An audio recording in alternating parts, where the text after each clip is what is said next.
If Geoffrey Cox actually changes his legal advice on the backstop, will that be enough to get this deal through Parliament? Well, there are a number of things wrong with this deal that's been done. And the backstop is the single most important one, because if you have a backstop from which you cannot leave, then that means that the negotiators on the other side don't have to do anything, because they know you'll be petrified about falling into it and you'll give everything at the end. So what he's doing at the moment is trying to find a way in which he can legally, and it has to be legally, ensure that the UK can leave any backstop should we not reach an agreement at the end of the next year and a half. And I wish him the best of luck on that. If he does come back with such a legally binding arrangement, then there's a very good chance that they'll get this deal through. But otherwise, I think there's not a lot of chance at all. All right. How many do you believe in the ERG, the European Research Group, will vote against the deal no matter what the changes to the backstop are? Well, I can't speak for others. All I can say is that it's not just little groups like this. When you think last time the Prime Minister lost the vote by over 220 votes, so there's a lot more people than just a group of people. It's a general sense that something fundamentally wrong with this agreement. Now, the EU has got to make its mind up, really. If it wants the deal to go ahead, then it has to be prepared to make those changes. But if it doesn't want the deal to go ahead, then if it sits tight, then that will happen. And I believe ultimately we will leave with no withdrawal agreement. That's not the same as saying we won't leave with the deal. There's always an arrangement, because all the things that we have to sort out will be sorted out. But what they want is they want 39 billion plus from the UK, but they won't be getting that if they don't make a move while Geoffrey Cox is there. Iain Duncan-Smith, what are you hearing from the people? I'm going to go back to 2005 of Chingford and Woodford Green, I believe it is. What are the people of Britain actually telling you as an arch-conservative?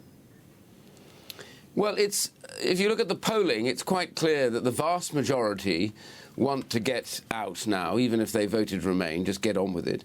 And it's very difficult, you break it down, but all the polling tells us categorically, and the same in my constituency, which is that the majority are happy just to go out without a withdrawal agreement. That gets the highest scoring of the lot. And that's because what we've been seeing with the EU in the last few months is really not a very nice sight. It's a group of people that you would think would want to do a good arrangement with us and actually stay out as friends, but in fact spend their whole time slagging the UK off and deliberately making threats. Well, it doesn't seem to me that's a very good way to behave. And if they behave like that, what's happened in the UK, I think people have hardened up in their sense that this is not a very good organisation. So I think everyone's rather happy to be leaving. I wrote last Friday, Iain Duncan-Smith, on 1672, and the Dutch showed up in the River Thames, and it was terrible for Charles II. And then life went on. What happens 90 days out from Brexit? What happens 180 days out from Brexit? There's all the doom and gloom. Do you buy the doom and gloom? No, I don't at all. I think that the problem is when you've been attached to an organisation as centrally controlling as this thing, the EU, then it's very difficult. People get persuaded that there is no life outside. But when you think that the UK, after 40 years, still does the majority of its trade outside the EU, not in the EU, which is unique to the UK, our growth markets are outside the EU.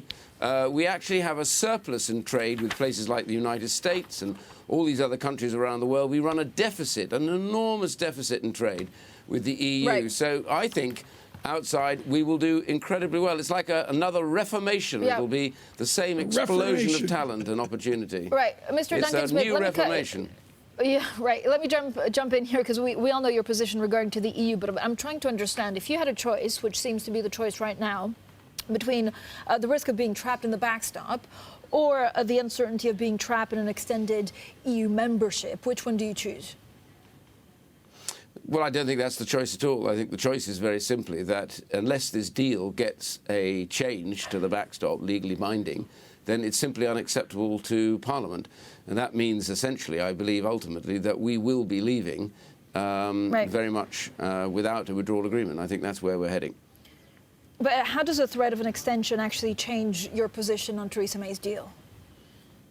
I don't think it changes anything, really, because I asked the question, why would the EU want an extension for 2 months?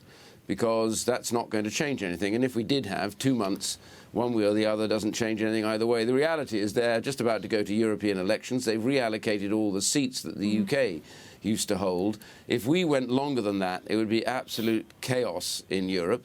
And then if we left a year and a half later, they would then still have to remain as MEPs, members of the European Parliament, even if we'd left, because there's no legal precedent for them to stay out. So the European Union knows desperately it does not want us to stay longer than the extra 2 months. And I think that they're going to say, look, if we've got a deal and you need a few extra weeks to get the legislation through, that's fine. But just staying an extra 2 months for no particular purpose is all by those who want to remain and have never accepted it. They hope that there'll be a chance to have a longer extension of a year or two, and then they'll have a referendum. And I think that is the reality. So the answer is, I don't believe we're going to be extending. I think ultimately we will leave, and if necessary, we will leave without an agreement. That's a withdrawal agreement. We'll have an agreement very quickly, but we won't have a withdrawal agreement.